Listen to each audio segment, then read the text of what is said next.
បាទវីដេអូនេះពិតជាលុយផ្លែមែនតើពិតជាអស្ចារ្យហើយបងប្អូនអាចចំណាយពេលវេលាត្រឹមតែ3នាទីប៉ុណ្ណោះសម្រាប់មើលវីដេអូនេះយកចំណេះដឹង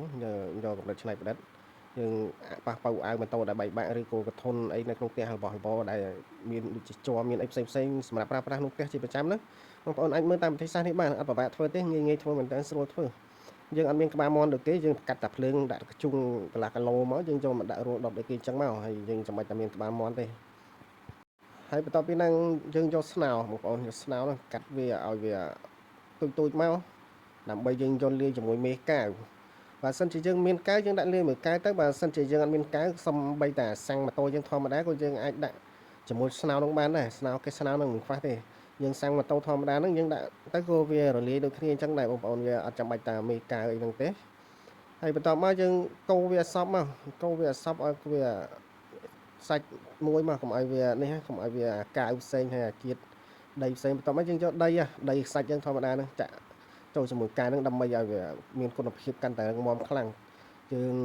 កូរវាឲ្យសពមកចាក់ដីខ្សាច់កូរវាសពនឹងហើយបងប្អូនមើលវីដេអូហ្នឹងពីមួយដំណាក់កាលទៅមួយដំណាក់កាលទៅឲ្យអត់ប្របាកធ្វើទេងាយធ្វើស្រួលមែនតើបើសិនជាយើង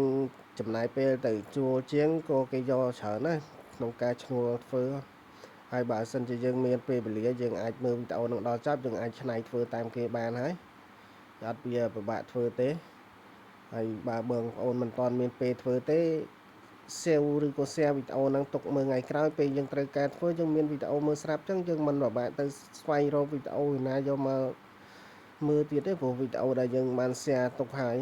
នឹងបងប្អូនបានឃើញវីដេអូហ្នឹងបងប្អូនកុំកំណាញ់អី share វីដេអូហ្នឹងបន្តឲ្យបងប្អូនយើងដែលគាត់មិនទាន់បានឃើញឲ្យគាត់ឃើញផងដើម្បីចែករំលែកចំណេះដឹងឲ្យបងប្អូនខ្មែរយើងទាំងអស់គ្នាបងប្អូនកុំកំណាញ់អីគាត់តែ share វីដេអូហ្នឹងហើយជួយចុច like ជួយចុច follow page ម្នាក់មួយផងដើម្បីជាកម្លាំងចិត្តដល់ខ្ញុំបាទបង្កើតវីដេអូថ្មីចែកជូនបងប្អូនបានទស្សនាបានចំណេះដឹងទាំងអស់គ្នាហ្នឹងហើយបងប្អូនយើងមើលតាមដំណាក់កាលទៅបន្ទាប់មកគេយកដែកអាដែកសណាញ់យើងហ្នឹងយកមកដាក់អុចភ្ជាប់ជាមួយនឹងកាតាប៊ូម៉ូតូហើយផុតពីអុចភ្ជាប់ហើយយើងយកអាស្កុតយើងហ្នឹងយកបិទវាពីខាងក្រោមហ្នឹងមកបន្ទាប់ពីយើងបិទពីខាងក្រោមហើយយកកាវដែលយើងលាយរួចហ្នឹងយកមកបៀកវាពីលើហ្នឹងបៀកវាអាកន្លែងដែលយើងដាក់ដែកហ្នឹងបើយើងដាក់ដែកហ្នឹងវាអត់រឹងមាំទេបងប្អូនដាក់ដែករឹងមាំបន្ទាប់ពីកាវស្ងួតហើយយើងយកកន្តាខាត់យើងខាត់ឲ្យផ្ទៃរាបស្មើខាត់ហើយខាត់ទៀតខាត់ហើយខាត់ទៀតតើតែវាសាច់ម៉ត់ហើយផ្ទៃរាបស្មើយើងមើលទៅយើងមើលតើថាគិតថាស្អាតហើយយើងអាចយកមកបាញ់ថ្នាំបានដែរបងប្អូនអត់ពិបាកទេ